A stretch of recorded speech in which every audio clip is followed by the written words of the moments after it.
serious money.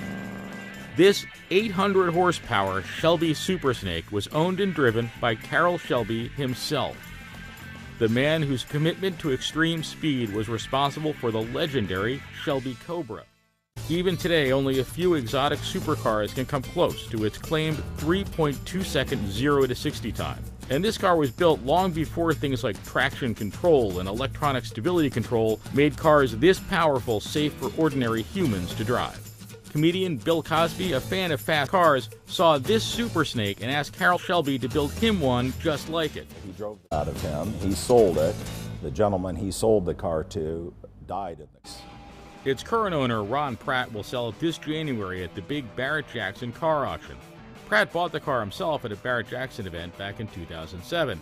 He paid $5.5 million for it then. We'll have to wait and see if that loud, scary investment pays off.